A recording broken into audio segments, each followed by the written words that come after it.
You are live, Your Worship. Thank you. All right, Council. I'd like to call this regular council meeting of August 27th, 2024 to order with adoption of the agenda. Someone want to make that motion for me, please? Councilor Stapenhurst, Councilor Cherry. Any discussion on this motion? Councilor Palmer, do you have something you'd like to say? Thank you, Mayor Souls. I've sent a message through to administration. There's an item on the agenda that, in my opinion, well, not my opinion, it contains false information. And by having it on the agenda, potentially puts the city at risk, as well as possibly hurting a third party. I think you're aware of that. So I'll be opposed to the agenda on that basis unless there's some way to get that into an in-camera discussion or something. But as it stands right now, I think it's putting the city at risk. Okay, thank you for your comment. So that item is a letter that we've received under correspondence 12B. And in conversation with our CAO, this was a letter written to council, so we have to receive it. If you want to discuss it, it can be discussed in camera. We can bring it up in camera. So I'll just ask if there's anyone that has a problem with the letter, leaving it where it is, or if someone wants to make a motion to move it to in camera. Mayor Souls, I'll put the motion to move item 12B to in camera. Okay, does someone want to second that motion? Okay, Councilor Luciao is seconding that motion. Any further discussion on the motion to move it in camera? I'd like to speak to the motion. Councilor Palmer and Councilor Orlando. So Mayor Souls, I respect that emails that are sent to mayor and council should come before us. But when we have knowledge that there's false information and possibly slanderous information, it's inappropriate for that to be on the public agenda. And it's quite normal to receive letters that are more sensitive in nature to go in camera as per the legislation. Thank you. All right. Councilor Orlando. Yeah, Your Worship. Just a question for staff based on concerns that were brought up in the motion at hand. My question is, what policy guides this? Because I agree that theoretically someone could send anything in, which definitely crosses the line, and I'm wondering what policy guides decisions to include it or not include it, or include it on an in-camera agenda. Ms. Floyd, do you want to weigh in, or do you want me to get CAO Parliament to speak to it? I can start, and then if the CAO could comment. And sure. So basically, there isn't a specific policy that guides it. It's something that we always do. Mm-hmm. I think that I did read the document. I didn't get the same idea as Councillor Palmer did, so we decided to put it on the agenda. When it was brought forward for as a concern, I reached out to the CAO, and the discussion was to leave it on the agenda. Okay. Mr. Parliament? Yes, thank you. I mean, it's quite simple. Any letter addressed to council goes to council. As the corporate officer has said, there is no specific policy that talks about this particular issue and how to handle it, other than any letters addressed to council go to council. Any councillor who has issue with the letter can rise and report during a public meeting, or request that that item be placed in camera if it falls under the provisions of Section 90, which I do believe it could. I cannot comment on the content of the letter, not knowing the background. Our job as staff is just to bring forward all letters of correspondence to council as per standard practice. That's basically it. Great, thank you for that. Follow up, Councillor Leno. Yeah, just by way of comment, I'll support the motion to move it in camera, and my reasons for that are twofold. Although the act of publishing something, publishing the material itself, not authoring material, is what gets you into legal trouble for defamatory material. However, under provincial law, there is exceptions for public formats like this one. So specifically council chamber. I'm not a lawyer who could make a determination on this one, but I think through caution, it would be best to move it in camera. And furthermore, just by anecdotal experience, we've had situations similar in the sense that if somebody feels like they are being called out on this agenda, the negative repercussion for council is often quite severe and negative, and that they feel quite badly and react quite strongly. So I think out of prudence, it would be best to move it as an in-camera discussion. So I support the motion. All right, any other comments on the motion, Councillor Palmer? You would like to speak to it again? Yeah, so then just for clarification with my motion, is it being stripped? Well, I guess we can vote on this, but I just want to have clarification. Will it be stripped from the regular agenda if this passes? And Ms. Floyd? Yes. Ms. Floyd is confirmed, yes. Okay, thank you. Any other comments on the motion? All those in favor of moving this to in camera? Opposed to moving it in camera? Councillor Cherry is opposed. Balance of council is in favor. This will be moved to in camera, and we will bring that up in camera in today's meeting. And now I will ask for a vote on adoption of the agenda as amended with that motion being moved. All in favor? Opposed? Motion's carried unanimously. Thank you. Moving on to item 3, adoption of the minutes of the regular council meeting of July 23rd. Someone want to make that motion for me, please? Councillor Lusau, Councillor Devlin, all in favor? Motion's carried. Any business arising from those minutes? Seeing none, I'm going to move on to announcements from the mayor. Campfires are once again permitted in the Southeast Fire Center region, meaning the city of Revelstoke has also lifted the citywide campfire ban within the municipal boundaries. Campfires within the city are known as special occasion fires and must burn only dried seasoned firewood, the same as you would use in your wood stove, in a fire pit less than 24 inches by 24 inches in size. A special occasion fire pit must be located in a manner that there is no risk of the fire igniting adjacent materials, including decks, fences, grass, and brush or trees. Burning of backyard waste, construction lumber, paper, cardboard, or any other material for the purpose of disposing of it is prohibited within the city and has been since 2006. Residents must take the refuse to the landfill for disposal. Burning prohibited materials is a contravention of the city's burning regulations, and fines range from $500 to $1,000. Landlords must ensure their tenants are familiar with the city's fire regulations and must have the landlord's permission prior to lighting a campfire for special occasions. So we just wanted to make that announcement because of the restrictions, and we're still in a fairly high fire rating in the area. Also want to say thank you to our fire department for their work in the recent fire at the Frontier Restaurant. However, the restaurant's been destroyed. They were able to save the gas station and the motel, and I'm grateful for their service to our community. We're going to now move on to item 9A, bylaws, Heritage Revitalization Agreement, bylaw 2390. Ms. Hartling, do you have a presentation on that?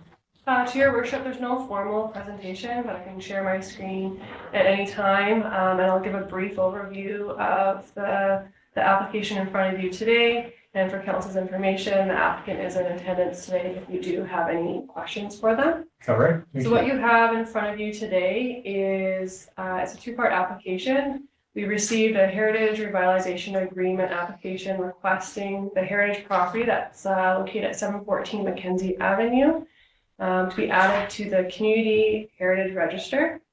And then also that the city and the owner enter into a heritage revitalization agreement that will formally ensure the restoration, rehabilitation of the heritage property and long-term protection of this heritage property. And with exchange of restoring and protecting the property, the owner has asked for an allowance of the use of a short-term rental, a rear yard setback reduction, and a reduction of the width of the driveway parking access off of 7th Street East there. So staff are supportive of the addition of the heritage property. It's would be known as the CPR Superintendent House to the Community Heritage Register, and it meets the requirements for adding to the Heritage Register. The applicant has prepared and completed with Heritage Consultant a conservation plan. This plan is attached to the Heritage Revitalization Agreement bylaw and ensures that the applicant or property owner follows this conservation plan. And staff are supportive of the Heritage Revitalization Agreement to ensure the long-term protection, and that the bylaw received first to adoption at this meeting. So just a bit of a brief background of the property. So it is located on the corner of Mackenzie and 7th Street. Many people might be aware of the house. You may have seen some Christmas Grinch events there. The owner is looking at having the property for community education, events there, as well as a short-term rental use, and really highlight the heritage restoration of the property within the community.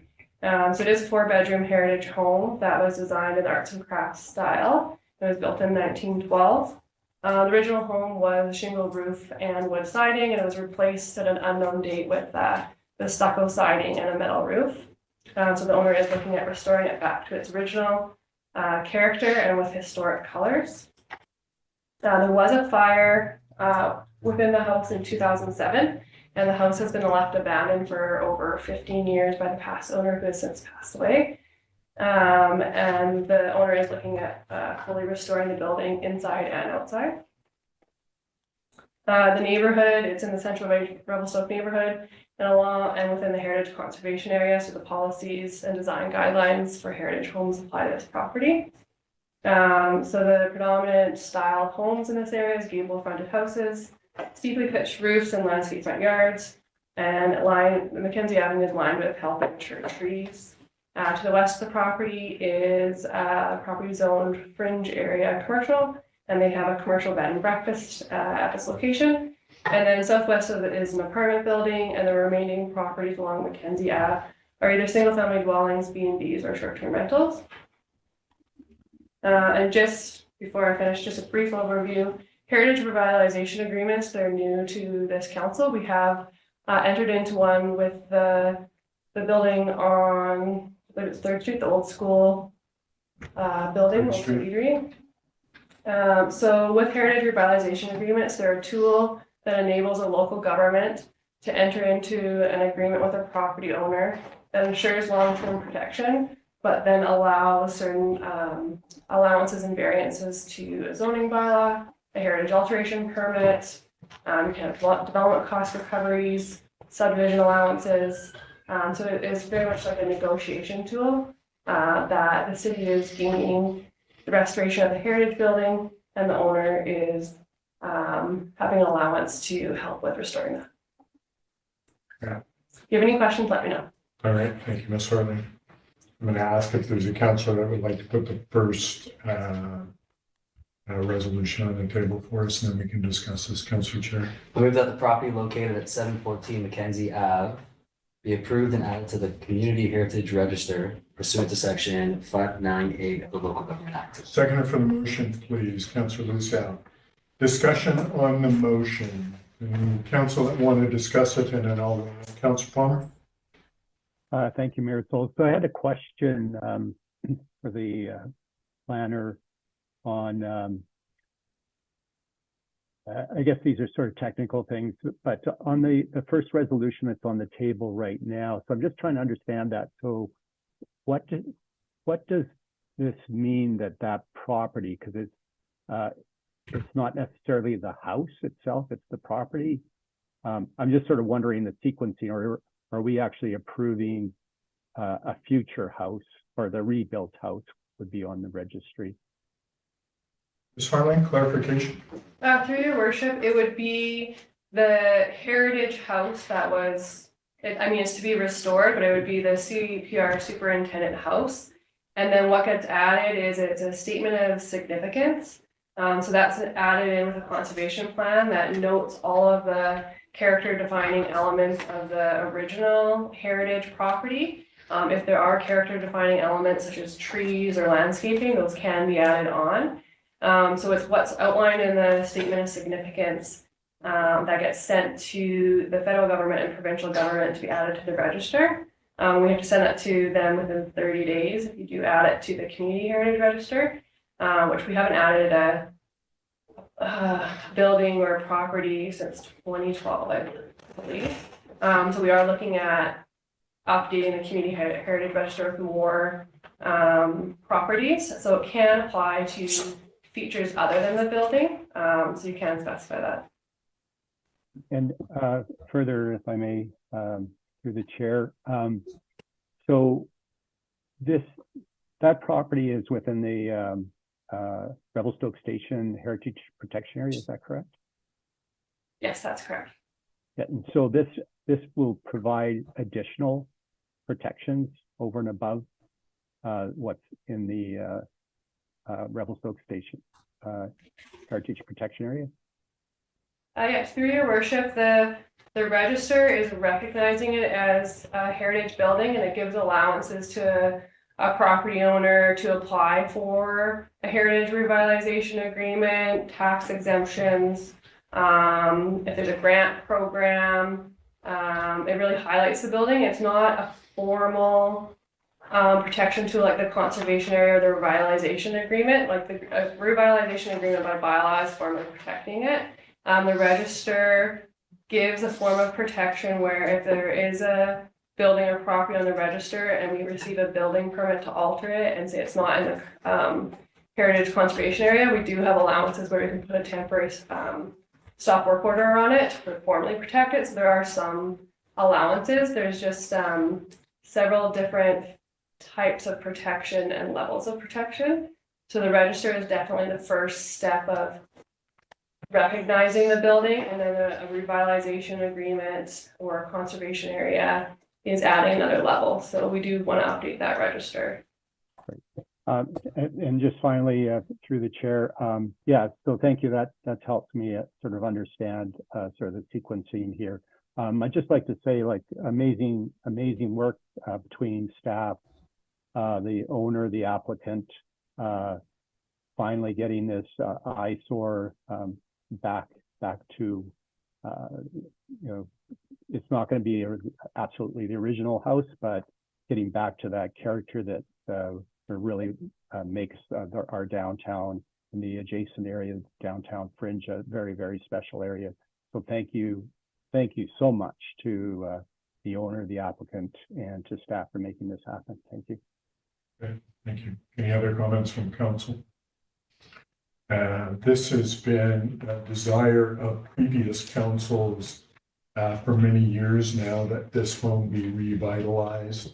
It's nice to see that the owners have recognized that and bought that property with the full understanding that they would revitalize it and bring it back to its original heritage. And I am grateful for that and fully supportive of all the motions that are moved towards. So I'm going to call the question on item number 1. All in favor? Opposed? No. Motion's carried unanimously. Someone want to put number 2 on? Councillor Cherry? I'll move the Heritage Revitalization Agreement bylaw number 2390 be read first time. Seconder for the motion, please, Councillor Staphenhurst. Any discussion on this motion? Councillor Devlin. I'm going to be opposed to this and the following motions. I'm fine with it being on the registry, but I've made it very vocal that I will not be supporting any additional short-term rentals in Revelstoke during my time at this table, regardless of situation, circumstances, or location, so I'll be opposed. opposed to this. Okay, appreciate the comment. Any other comments from council? Seeing none, all those in favor? Opposed? Note Councillor Devlin is in opposition. Balance of council is in favor. This motion passes. Item number 3, Councillor Cherry. Move that Heritage Revitalization Agreement bylaw number 2390 be read a second and third time. Second for that motion, please. Councillor Stapenhurst. Any further discussion on that motion? Seeing none, all those, Councillor Palmer? Thank you, Mayor Souls. I'd just like to make a little point regarding Councillor Devlin's decision in advance to absolutely not support. It is the responsibility of council to have an open mind on bylaws. We can have our biases, but we are to have an open mind. So I would caution on the absoluteness of things as we learn from the community and better understand our roles and the benefits overall. Thank you. Okay. Any further comments? Seeing none, all those in favor? Opposed? Note Councillor Devlin is in opposition. Balance of councillor is in favor. This motion passes. Moving on to item number 4, Councillor Cherry. I move that Heritage Revitalization Agreement bylaw number 2390 be adopted. Second for the motion, Councillor Stapenhurst. Any further comment on this motion? Seeing none, all those in favor? Opposed? Note Councillor Devlin is in opposition. Balance of council is in favor. This motion passes. Thank you. Appreciate that. Moving on to item 9B, zoning amendment bylaw 2391. Ms. Hartling, is there a presentation or an overview that you can present? Yes, through your worship, I'll do an overview of this property. So you've seen this property back in 2022, 2023, when there was a previous rezoning. So under a previous property owner. So today the city has received a rezoning application requesting approval to rezone the subject property from the single and 2-family residential zone, the R2 zone, to single and 2-family residential short-term rental zone. This is located at 3057 McInnes Road in the Thomasville neighborhood. So this request is to allow the existing single-family dwelling to operate as a full home short-term rental. For this application, staff are not supportive of the proposed R2B zone and do recommend that the zoning bylaw be denied. This is due to the city's current short-term rental and bed and breakfast policy and the intent of this policy. It does not support applications to spot zone, which the R2B, the R1Bs are considered a spot zone to allow for full home short-term rentals. Within residential buildings, this ensure residential housing stock is preserved for permanent residents. The recent rezoning of the subject property and subdivision of the parent property, it was greater than the 1,000 square meters, which may be supported for tourist accommodation, short-term rental uses within this rural neighborhood as a complementary option to the resort fringe area. It is designated resort fringe in the Fish Community Plan, and allowances and support in the Fish Community Plan are either for low-density residential or for complementary tourist accommodation uses. You have seen previous applications for tourist accommodation uses. These are all properties that are well over 1,000 square meters. This property did go through the recent rezoning and subdivision, and the subject property is now 573 square meters. The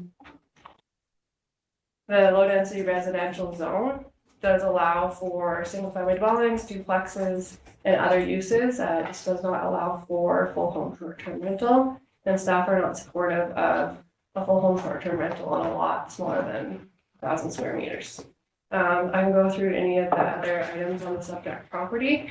The applicant is in attendance today. They are online if you have any questions for them. I'll leave for council's discussion. Okay, thank you. Councillor Palmer, you have your hand up. Did you want to ask a question? Yes, I'd like to I'll ask the questions after I put the motion on the table. I move that zoning amendment bylaw number 2391 be read a first time.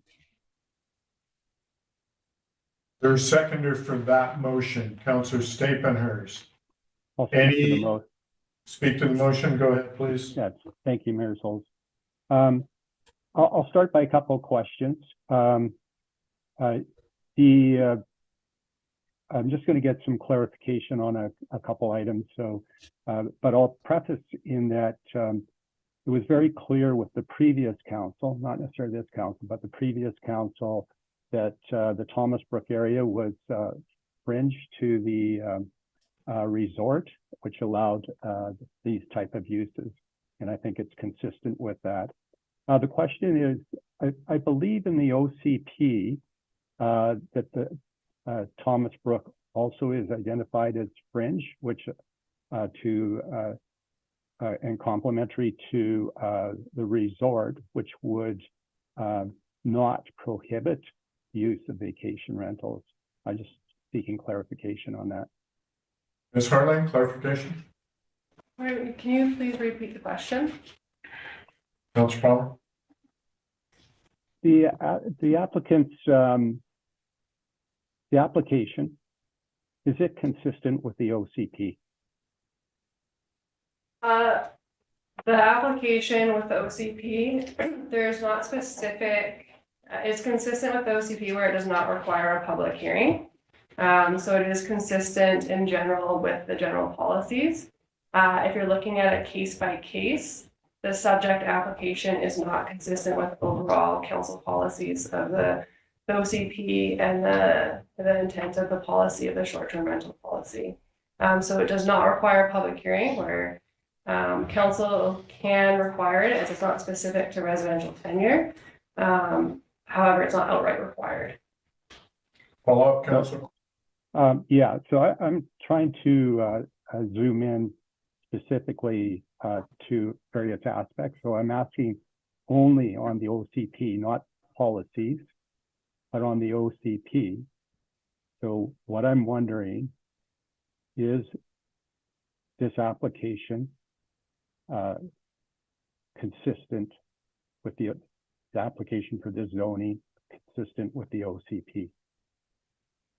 Through your worship of Councillor Palmer, it is not consistent with the policy for the mitigation measures for rural properties next to the resort operations being complementary due to the size of the lot.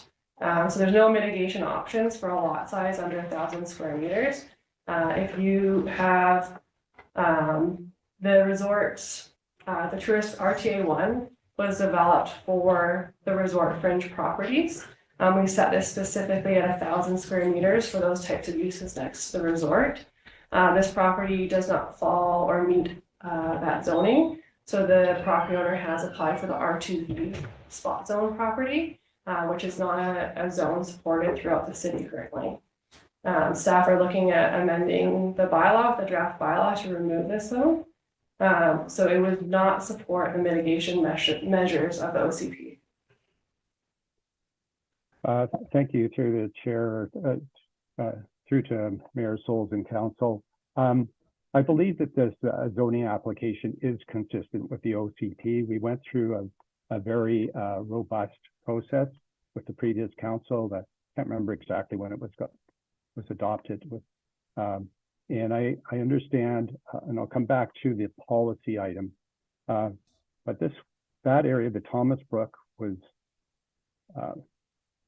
changed, and there was a fair bit of discussion at the time, public discussion, and involving the Thomas Brook properties, of including that area into the fringe area, which would allow vacation rentals. So I have concerns about creating expectations, giving entitlements and then taking them away. I understand council's intent of minimizing the explosion of vacation rentals elsewhere. However, this just went through a fairly public process of, and I believe that the zoning is appropriate and it's within the intent of that. Just generally, we've made, this council has made quite a bit of progress on the mitigating the risks of too many vacation rentals. That's been very, very clear. Certainly one counselor at this table has made it very clear he'll be opposed to anything that allows any additional vacation rentals. But we're putting all our eggs into one basket when we stop allowing vacation rentals anywhere. Of course, the resort itself will have that, continue to have that entitlement. So that's my overall concern, and until the, unless the OCP explicitly prohibits this, I'm opposed to it because the zoning is there, and that was already present. I might be in the minority on this, but I think it's important that it proceed. Thank you. All right, thanks for your comment. Any other comments from councillors? Ms. Hartman, you had something? Yeah, just to provide more clarification on the OCP. So what was developed with the community of the Thomas Brook neighborhood was either support for low density residential. So that's where you do see the R2 zones, R1 that was previously there for residential use. So either a duplex or a single family dwelling with the option of accessory dwelling unit. So it's supportive of, you can pursue low density residential, or you can pursue tourist accommodation uses. The low density residential, we allow for a minimum parcel size of 5,000 or 500 or 550 square meters. So if a Thomas Brook neighbor wanted to rezone their property to R2, it's supported in the OCP. They rezone to R2, allow for this residential use, sell it, and then another property owner comes in saying, I want to do a short-term rental. If they had proposed a short-term rental on 1,000 square meters, which is the supported RTA1 zone, it's supported. However, then you would not be able to subdivide the property. You would have a rural 1,000 square meter tourist accommodation zone property that has more mitigation measures. This zone does allow for full home, just to be clear. It's not where there's an on-site operator. So with the smaller residential lots that council went through with the short-term rental regulation on Hay Road, they have to have an on-site operator. So this provision or zoning allowing it on a property that it could either have had the short-term rental use before it was rezoned and subdivided, to now be able to rezone, subdivide, then rezone back to what would not have been originally supported, to now have a short-term rental, really undermines the council policy. Okay. Councillor Palmer, you have your hand up. Thank you, Mayor Schultz. Yeah, so in my comments are certainly not critical of the staff's intent and interpretation. I do have a question just because I think there's an implication, a bigger implication. So would this approach apply to all the resort lands as well? So would those policies apply? So would we be in the future prohibiting this kind of vacation rental on the resort lands? Through your worship to Council Palmer, this would not apply to the resort designated lands. They have entitlements that were agreed upon historically that have their development agreements. It would not apply to those lands. It applies to all lands within the city, privately owned lands, and it would be the resort fringe does have more allowances than you would have for another neighborhood due to location to the resort that has more allowances. So the whole intent of the resort fringe is to be complementary, not take away from the resort. There is caution where if you're rezoning to 500 square meter lots and allowing a short-term rental, this is what happened in 2016, 2017, when the city received about over 60 rezoning applications to rezone properties for short-term rental. The Thomas Brook is more supported. However, it is to be more complementary and rural in nature. Just caution there. Okay, thank you. Further comments from council? Councillor. No, I'm happy to let Councillor Palmer. Okay. Any other Councillor Palmer? Yeah, just my final point. So with that, like the properties, the subdivision, which this council allowed for a massive change in density in the property in the resort land. So the the lands in the development that's underway in the, No order, on topic at all. sorry? Yeah. I just had a point of order from a counselor, because this wasn't dealing with the item on the table. So you'll have to rule on that, Mayor Souls. However, I am making a point that I haven't finished regarding the merits of passing this zoning amendment. Okay, I'm gonna rule that we're gonna stop that conversation, Counselor. We're going down rabbit hole. I'm going to actually ask if there's any more comments on the motion that's on the table, and then I want to make a few comments. Any other, Councillor Lano?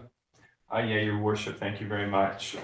It's generally just to be clear, it's generally my intent to support the resolution as authored by staff that this amendment bylaw be denied. However, the motion that was read first was for first reading. So first part of my question through the chair of staff is just clarity on how to get there. The second part is getting a bit into the weeds, but I think it also helps my understanding of this application. And thank you so much to staff for their explanation so far. And that is this. In the previous RV applications, public hearings were required.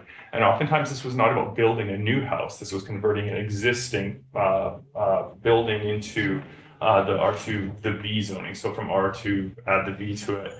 I realize provincial legislation has changed since then, preventing public hearings on some situations. And I'm just seeking clarification. And sorry, it might be a difficult question to answer at this point, because it certainly seems so to me. What would be the case? What is the case now moving forward, since these applications are not necessarily for the V zoning specific to building a new residence that technically, I mean, the application is for rental or for vacation rental, not residential rental. Through your worship to Councillor Lano, do you mean if with regards to the public hearing requirement with these type of applications and what the allowances are, or like if you can require a public hearing? Or? Yeah, because the motion is to deny. So what if the motion, for example, if we see further ones of these, or the motion was to support this, I don't know if the initial motion as presented to council would be sufficient, because I realize in the past those the initial motion needs to be and that a hearing be scheduled or something like that. So Through your worship, Councillor Lano, the motion that Council Palmer's put on is for first reading. Council, with the parameters of this request, can require a public hearing. So there's different options within the Local Government Act where it's not consistent with official community plan. A public hearing is required. Council always has the option to waive it. Where it's not required, when it's consistent with the official community plan, it's not outright required. That's when staff advertise. Council can then determine if they want to have a public hearing and delegate a public hearing. If it is in line with the official community plan, and then it's also for residential tenure, you must not hold a public hearing. This one's a request, it's under the same zone for a vacation rental, so it would fall under the not required, but you could require it. Okay, thank you so much. Your Worship, just a comment. Yeah, I'm going to support the staff recommendation that it be denied. I think going back to councils, the last council and our current council have had various iterations of saying that we're not moving forward or proceeding with the V zoning specifically. And as outlined by staff, an iteration of this application would have been permitted had the subdivision not happened. And so this was doable. And I do agree with the statement that it sort of undermines policy statements that we have. So I will not be supporting it. And I guess my question to staff, would it be to deny the first reading, and then we need to resurface the motion to deny outright? Yes, correct. Yes. Yeah. All right, I just want to weigh in.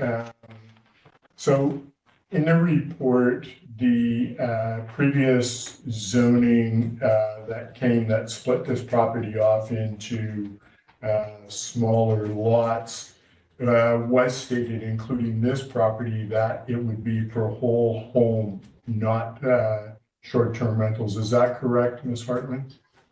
When we did the lot structure, this was one big lot at one point, and then we broke it down, broke those 3 lots off. And this one was the fourth. All of those were under that same zoning, just for residential ownership, not for short-term rentals. Is that correct? That's correct. There's 3 lots, and this is the one lot with the existing house. The neighboring 2 lots are a similar size, and they're vacant currently, I believe, for sale. Okay, good. And my understanding with the report was the current proponent was advised of this when they bought the property. Is that correct? To your worship, the previous property owner had the option of doing either. They committed the lot to the low density residential. The current property owner was advised of the allowances in the zoning and chose to apply for the rezoning without staff support. Okay, good. Thank you for that. And the reason I'm bringing that up is a lot of council was approached by this proponent to have coffee and to discuss it. I was one of them. I took them up on that and indicated to work with staff, and if they felt that they needed to bring it to council, to go ahead and have it brought to council. So that's probably one of the reasons it's here today. I have had conversation with our planning department to confirm that the policy regarding short-term rentals is indeed this council's policy. And under that, having looked at everything, I too will not be supportive of first reading. I would be supportive of denying this, and just wanted to make that clear. Councilor Cherry. Thanks, Your Worship. Just to add in that this application did go to the ABC, and to kind of sum up what their how they felt is they were also not in support. Okay, thank you for that. All right, any other comments on the motion on the table? I will, Councilor Statham. Yeah, I just want to make the comment that I think we're going down a little bit of a slippery slope. I believe we had a public information hearing several months ago where we had an open house. Everybody was invited, and we said we weren't going to make any policies or decisions on short-term rentals until October. That's my understanding. And then yet here we are. We're looking at we had something short-term rental related on July 23rd. We had the applicant for 714 Mackenzie for the B&B, and now we're having this one here. So it's I think it's just like a little bit of a slippery slope that we're going down, and hopefully we can get this short-term rental policy addressed and rolled out so we can all be on the same page with it. Because I just feel kind of conflicting where, in general, I'm supportive of homeowners being allowed to do what they want in their home. I also want to be supportive of staff and the policies that council is making around the table. So great. And then I will just kind of go out on a limb, and things that come to our planning department that need to go to council, you have no choice, staff, but to bring it forward. Is that correct? Through your worship, that's correct. When we receive a rezoning application, we do a referral, we provide a review of policy, and we do let the applicant know whether staff are recommending for support or changes. A lot of time we work with the applicant for changes to bring to a level of support. However, you don't see too many applications that staff aren't supportive, because we really do try to work with the property owner to bring it to a support. But however, if we are not recommending support, they always have the option to bring it forward, which this is the decision of the property owner and applicant to bring it forward without staff support or the ABC support. And just with the current council policy that was drafted, I can see how it is confusing within the community, because the policy currently is drafted to not support spot zone rentals, any further spot zone rentals, but there is a policy in there about the resort fringe land designation. They may be considered. So that's where you do have some of the Thomas Brook properties coming in for rezoning, as they're looking at getting removed from the CSRD zoning, and either coming in to the city with residential zoning or tourist accommodation zoning. So we are going to be seeing, we may be seeing more of these, or staff are proposing a zone for the Thomas Brook properties as residential zone in the future draft bylaw, but it is something the policy does need to be updated at some point in time. Great. Councillor Dunlop. I just wanted to make a comment in regards to Councillor Stapenhurst's comment there. As I understood it, and I guess there's different interpretations, but the conversation in October is going to be about Bill 35 and the looking into it. I don't believe that it was an overarching conversation about not having conversations about individual zoning applications or rezoning applications. It's more, specifically around Bill 35 and the economic impacts of that. So without getting into that now, that was my understanding of the thing that we're going to start talking about in October. I don't think that means that we're going to put governing on pause until then in regards to individual applications. That's my comment. All right, thank you for that. All right, I'm going to call the question on the motion of reading this first time. All those in favor of first reading? Councillor Palmer, Councillor Stapenhurst, are you in favor? Yes, sir. Any opposed? Note that the balance of council is opposed. That motion is defeated. So there is a motion in your package to deny this bylaw. Someone want to put that, Councillor Rolando? Well, yeah, I'm going to bring that forward, Your Worship. I move that zoning amendment bylaw number 2391 be denied. Seconder, Councillor Lucero. Any further discussion on that, Councillor Palmer? You're muted. Sorry, yeah, just a technical thing, because it was killed at first reading. Is the denial motion still required? Oh, that's a great question.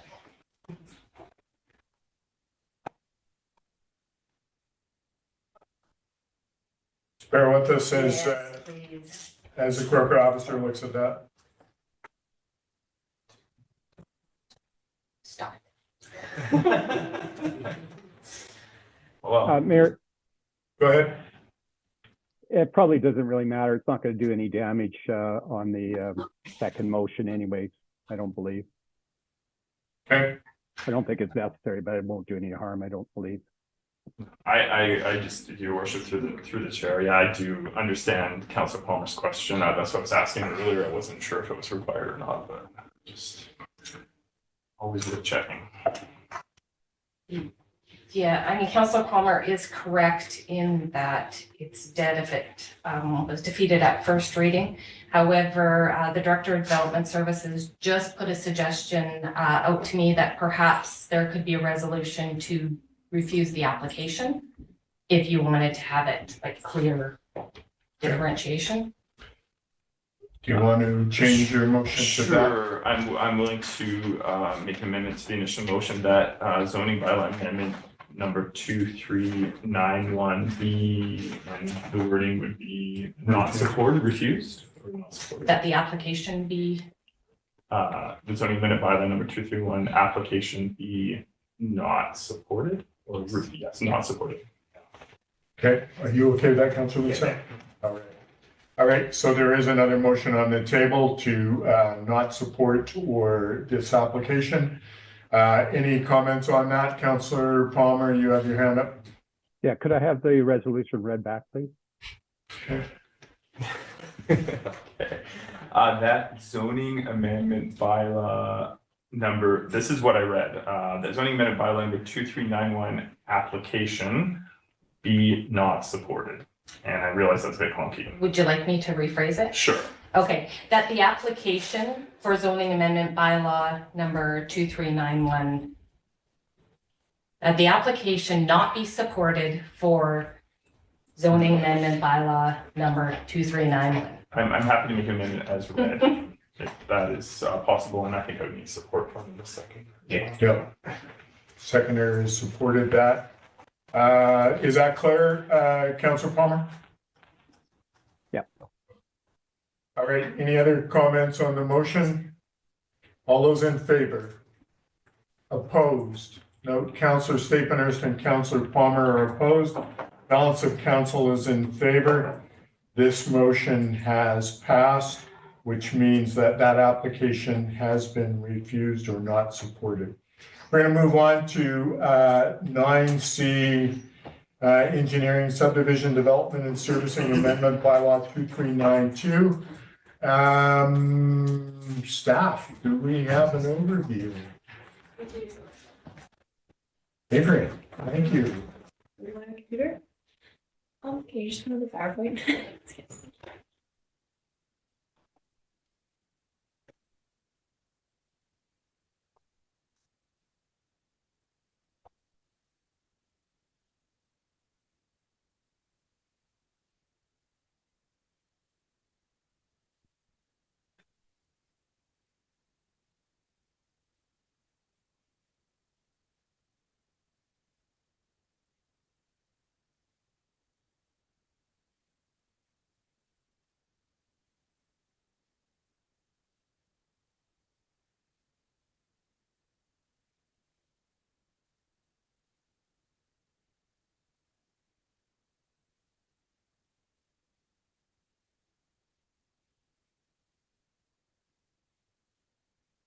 Okay, so my presentation is on the amendment of the subdivision development and servicing bylaw, particularly section 4 highways. We have two main goals with this amendment. The first one is to incorporate wording allowing engineering the option to request cash in lieu payment for subdivision frontage improvements instead of requesting immediate construction of improvements through a works and services agreement like we have been in the past. The second is to ensure that the language of the servicing bylaw is consistent with the transportation master plan, which has been adopted. Cash in lieu, we currently have no mechanism to collect cash in lieu funds. Typically, we require developers to complete all frontage improvements through a works and services agreement immediately during the subdivision process. This is not always practical, and we've seen this in some recent developments to construct these improvements immediately. This can result in an isolated section, for example, sidewalks completed in front of just one lot and not others along a road. Can look quite awkward. Once sufficient cash in lieu funds are collected, it allows us for more comprehensive improvement across an entire area. And this, in the sidewalk example, could create a more practical and useful walking network instead of just one awkward sidewalk. The second is the bylaw edits. The servicing bylaw needs to align with the transportation master plan to ensure developers build according to these guidelines. Road cross sections in the existing bylaw are not consistent with the traffic or transportation master plan, so we've made some changes to a couple of tables in the bylaw. The transportation and master plan prioritizes smaller roadways with more active transportation components, along with a few other items. So we're just trying to get these both in unison. And that's all. Thank you. Thank you, Ms. Bridge. Any questions from council? Someone want to put this motion on the table and then we can. Councilor Lisa? I move that subdivision development and servicing amendment bylaw number 2392 be read a first, second, and third time. Second for the motion, please, Councilor Devlin. Any questions from Ms. Bridge? Councilor Cherry? Thanks, Mayor Sauls. Through the chair, just for clarification, is this just adding the cash in lieu option? Or were there other changes as well? To your worship, there were those two goals. One was, what was your question? Sorry, the cash in lieu option. Yes, the first one was the cash in lieu option. The second was just a couple components in the subdivision servicing bylaw that didn't match the transportation, like the cross sections of the roads. We're just making everything in the transportation master plan matched in the subdivision servicing bylaw. As they should. Yeah. Perfect. Great. Any other comments? Councilor Staples? Thank you so much for the presentation. Just a comment is, this didn't come in front of the Public Infrastructure Committee? It did not. No, and why was that? Just out of curiosity. Mr. Black, comment? Council, the reason that this did not go to the PIC is this was a housekeeping exercise and not something that required significant council input.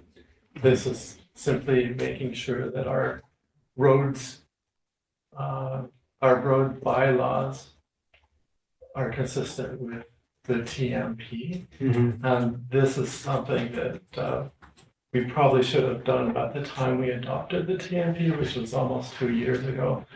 So what is happening is we're seeing development happen on individual lots and that are on existing streets. So a brownfield type development.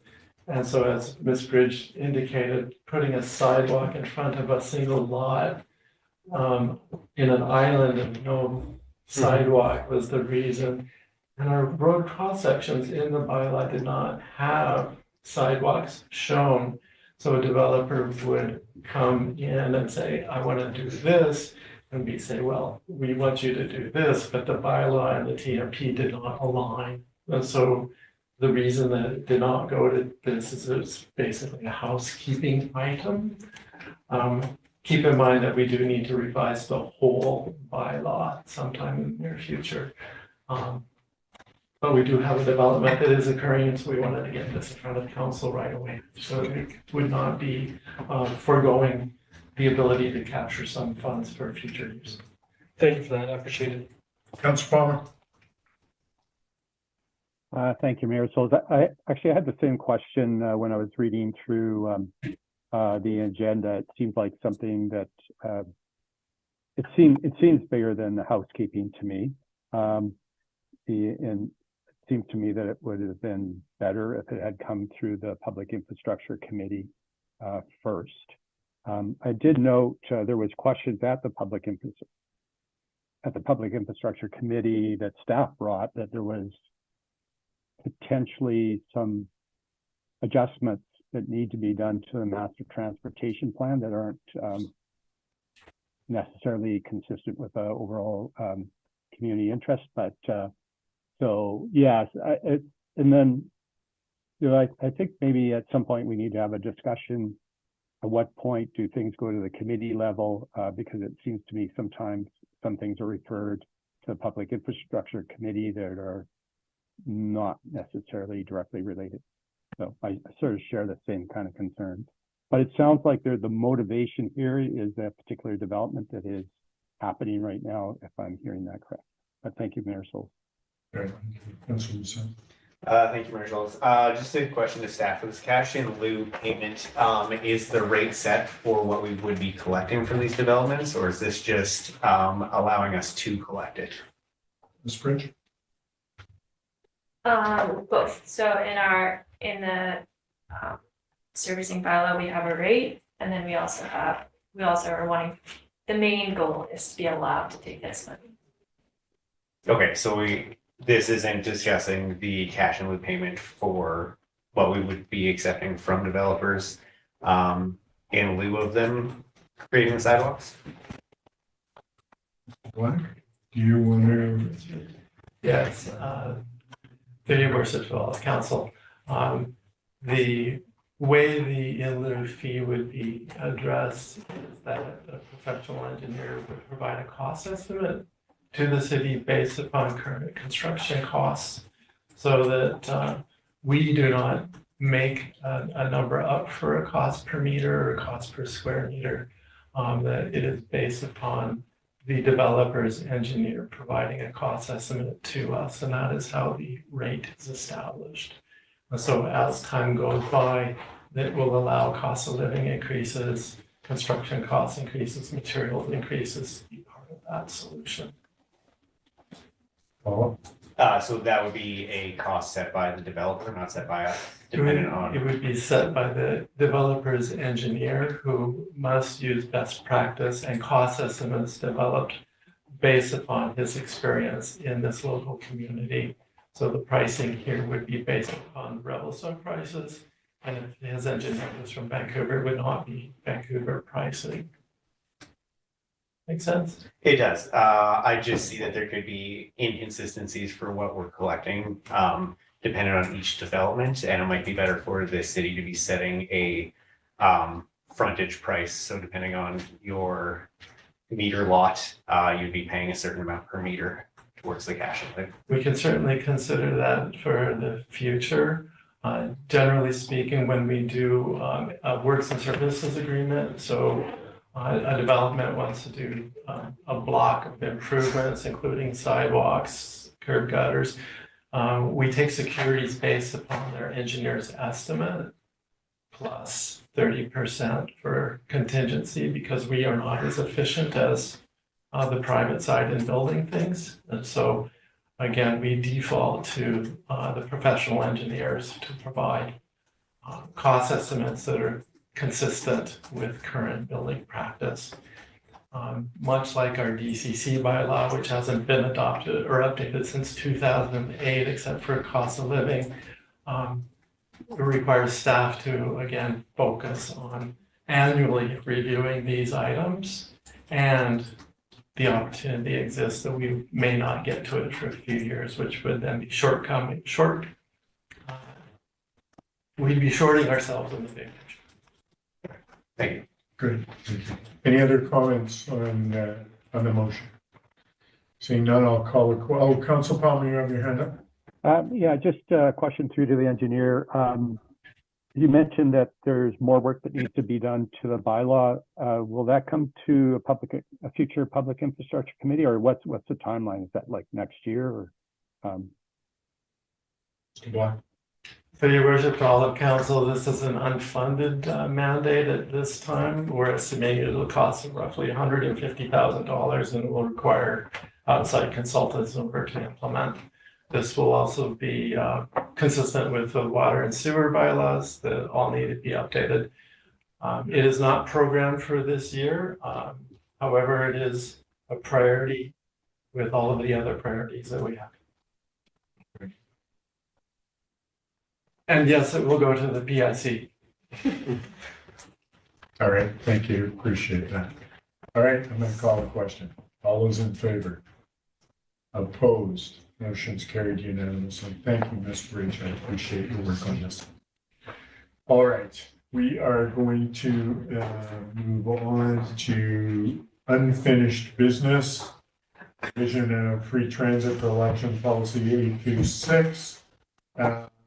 Is there a bit of an overview, Ms. Floyd, that you would like to present? Thank you, Your Worship. No, there is not really any overview. This is follow-up to a council resolution or discussion that happened previously. It's pretty straightforward, offering provision of free transit service for all municipal, federal, and provincial elections. All right, thank you. So I want to put the motion on the table for me, please, Councillor Devlin. I'll move that the provision of free transit for elections policy A26 be approved as presented. Second for the motion, Councillor Staples. Any further discussion on the motion? Councillor Palmer, you have your hand up. Thank you, Mayor Souls. I just would like to thank staff. It sort of exemplifies, I think, a good policy that it doesn't get way down into the weeds and wasn't a massive project to get it done. So I think it's a good example. This council hasn't been doing a lot on policy work, but it's nice to see this. Thank you through to staff. All right, thank you, Councillor Lasson. Thank you, Mayor Souls. Yeah, thank you for staff for getting this put together. I would still like to see it include advanced polling days, but the fact that this is here for the election day is great. Great. All right. Any further comment? All those in favor? Opposed? Motion's carried unanimously. Thank you. All right, let's do 11A staff reports. The RAC Regional Accessibility Advisory Committee. Do you have a brief overview, Ms. Floyd, on this? Thank you, Worship. So the funding agreement for the Regional Accessibility Advisory Committee came forward to council about a year ago. So I'm just wanting council to reaffirm that they are in agreement that this is the way they would like to go. And then the CSRD, Jennifer Sham, the corporate officer over there, came up with the terms of reference, sent it through to the partnering groups, and this is what we've come up with. All right, thank you for that. Someone want to put the motion on the table for me, Councillor Lucero.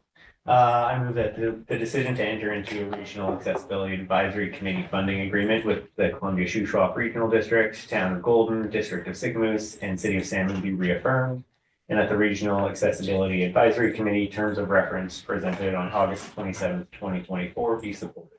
Great, thank you, and it is, should have read City of Salmon Arm. Seconder for the motion, please, Councillor Staphenhurst. Any discussion on the motion? Councillor Staphenhurst? I'm not sure if there's anybody, I guess my question is that with the new accessibility requirements that's coming into the National Building Code that's soon to be adopted, how does this impact that, or how do the two kind of align? And I'm not sure that question is timed right for the topic at hand, but that's kind of a question that I have. So this is basically agreeing to a funding agreement so that they will look at those things as far as accessibility to whether it's city buildings or sidewalks or whatever, to make sure that all people are included. Where, Ms. Floyd? Additionally, it's not just for physical access. It's also to consider people that can't see well or are hard of hearing. We need to make sure that council meetings streamed online are accessible. In terms of the building requirements, this is a provincial legislation where we need to, by the end of September, establish a committee and eventually build an accessibility plan. And at that point, I think that's when we would consult with the building inspector and make sure that they're both aligned. Okay. Great, thank you. Appreciate the response. Councillor Palmer and then Mr. Parliament. Thank you, Mayor Souls. Question that I have is on the committee. So with this particular advisory committee, will we be appointing a council representative, or how does the selection there? And I might be just slightly confused. Is there a second committee that we have to establish locally? Thank you, Councillor Palmer. So the intent is not to appoint a specific council member from each community. However, I believe that each community needs to develop their own accessibility plan. And this is to support and to make it easier for the community so we all don't have the same types of members that require accessibility help. So it just gives us a wider range. What will happen is the CSRD has created some application or some advertisements for members, and then all of the partnering communities will share them as well and sit on the same community or same committee, so that we're all hearing from each different type of demographic. Does that answer your question? Yes, thank you. Mr. Parliament? Yeah, just quickly echoing the comments by the corporate officer. We're taking a regional approach to this legislation rather than dealing with individually for obvious reasons. Why not partner with the municipalities within our regional district? So we're all aligned in the same type of policies and implementations of such related to the legislation. But more importantly, to bring the cost down. Why have 4 or 5 individual incorporated municipalities spend tens of thousands of dollars when you can cost share and bring costs down just by simple economics? So that's the whole purpose of the report. Thank you. Great, thank you. Appreciate that. All right, any other comments before I call the question? Being none, all those in favor? Opposed? No, motion's carried unanimously. All right, we're going to go on to item 11B, Heritage Alteration Permit 805-815 Mackenzie Avenue. Ms. Hartling, is this your file? Oh, Ms. Gomars, this is your file. Do you have a brief overview or presentation you'd like to make? I'm not prepared a presentation, but I'm happy to answer any questions that council may have. And I can give a brief overview right now from the report that was. Appreciate that. Thank you. Just as you said, this is for 805, 815 Mackenzie Avenue. A lot of people in this community know that there's a pre-existing house there, known as the Minto House. In previous incarnations of Revelstoke, it was known as the Birch Lodge. It's been operating as a bed and breakfast for many, many, many years. This application is to allow for the already existing detached garage to go up in height for a caretaker suite and for the placement of a open gazebo on a pre-existing pad. The subject property is considered as protected heritage property, and it's registered currently within the federal and provincial registration. This property, council may recognize it as well because it did come to council's consideration in 2017 when they did a major heritage alteration permit to basically redevelop the entire exterior of the pre-existing home. So what you're seeing today is the same color palette that was chosen at that time, and the same materials that were chosen at that time to be utilized in the expansion of the existing garage to create that caretaker suite. As was talked about earlier in presentations regarding heritage, the surrounding context for this home, for the subject property is neighborhood is a mixed medium density and low-rise apartments to the south and west with single-family dwellings, one with short-term rental zoning already existing.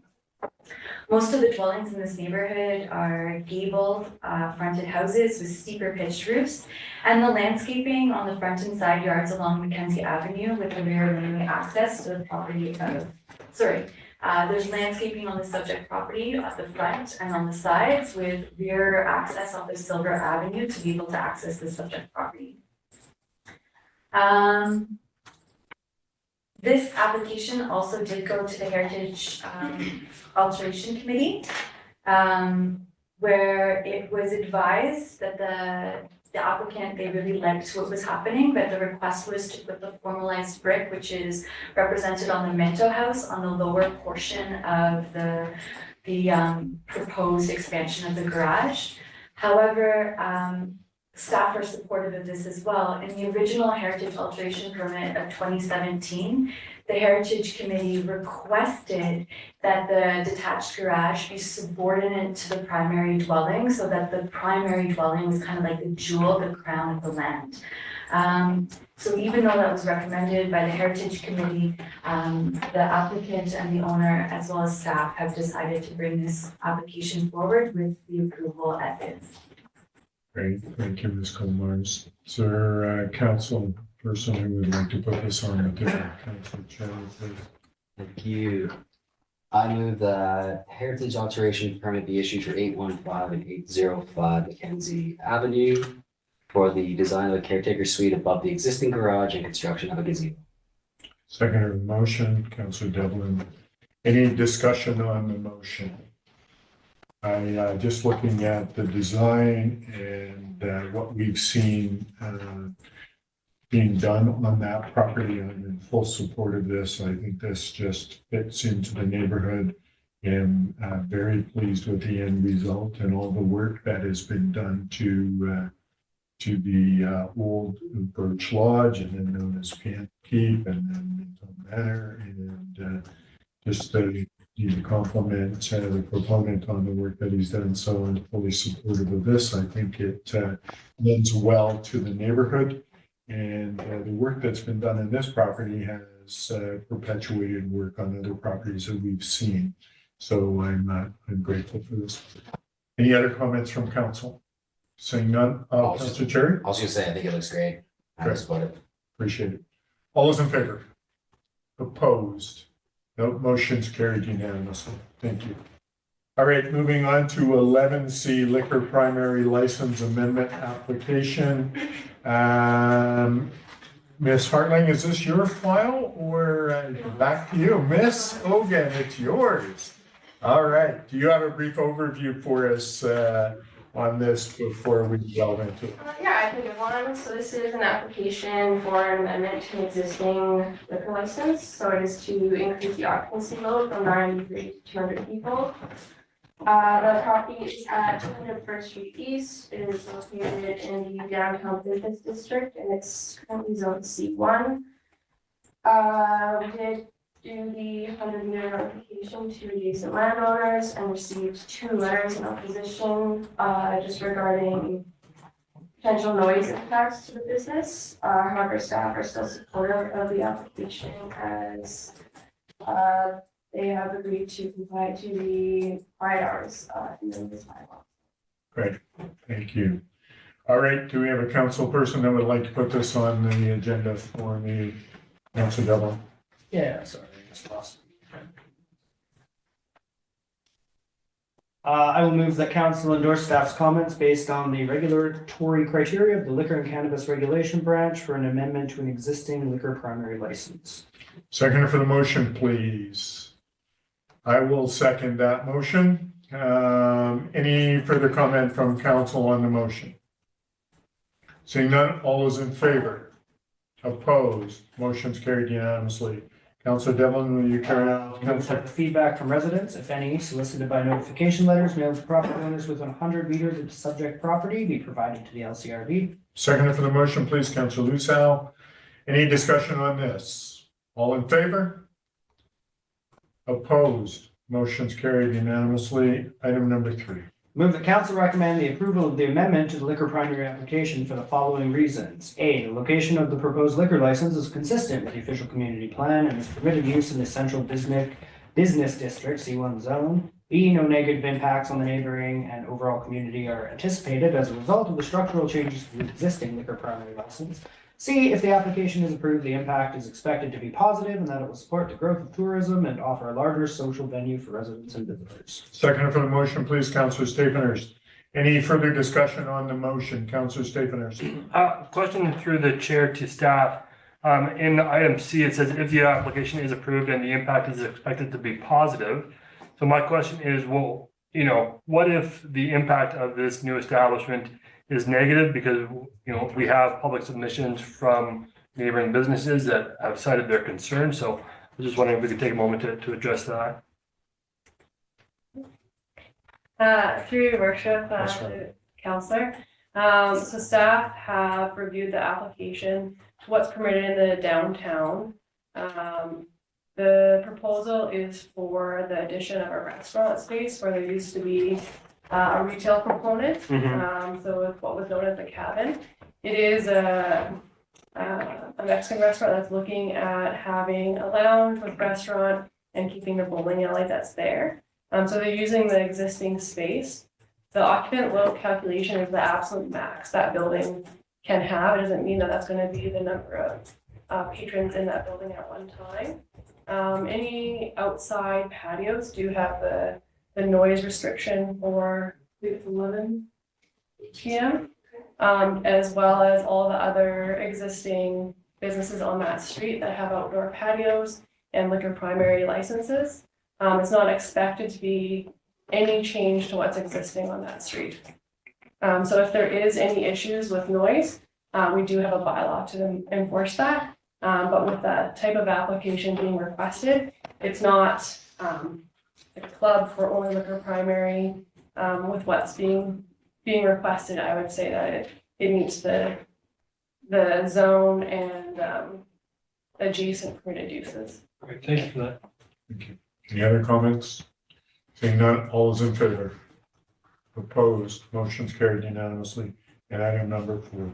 I'll move that the LIQ 2024-008 report dated August 27th, 2024 be provided to the LCRB as backup. Seconder for the motion, please, Councilor Luciano. Any further discussion on this? All those in favor? Opposed? Motion's carried unanimously. Thank you, Ms. Hogan. Appreciate your help on this. Moving on to item D, special event permit for Luna Fest. Someone want to put that motion on the table? So, I move that the special event permit for LunaFest 2024 be issued. Seconder for the motion, please. Councillor Devlin, any discussion on that motion? Seeing none, all those in favor? Opposed? Motion's carried. Are you opposed, Councillor Palmer, or in favor? In favor, thank you. Okay, thank you. All right, that motion is passed. We are going to move on to correspondence. We have received a letter from Ken Kalishnikov from Forestry Works for BC, just stating that we support Forestry Works for BC. Really doesn't state that we should be doing anything in my reading of the letter. Any comments from council on that? Seeing none, we'll move on to communications. Public Infrastructure Committee, Councillor Palmer, do you want to weigh in on the minutes of that meeting? Thank you, Mayor Souls. There was a recommendation from the committee that staff review bylaw 1378 and other applicable bylaws regarding scenic corridors and unsightly premises. Now that meeting was some time ago. Since it wasn't on the agenda, I'm not sure that would be appropriate to put that motion on the table right now. I think maybe we'll take another look at that at the committee level and make sure it's clear where that's going, unless if either of the other committee members wants to put the motion on, he certainly would support it at this point. But I'm just sort of wondering if we should take a pause and bring it back to the committee level. Thank you. Comments from other committee members? Are you okay doing a pause, bring it back to committee, and you guys will hash it out and bring it back to council? Absolutely. Okay, good. Yeah. So if you're okay with that, Councillor Palmer, it'll go back to your committee and you can bring it forward at a later date. Thank you. All right. And any other comments on PIC? Councillor Orlando. Your worship, yeah, and I have discussed this a little bit with the chair, Councillor Palmer of the PIC committee.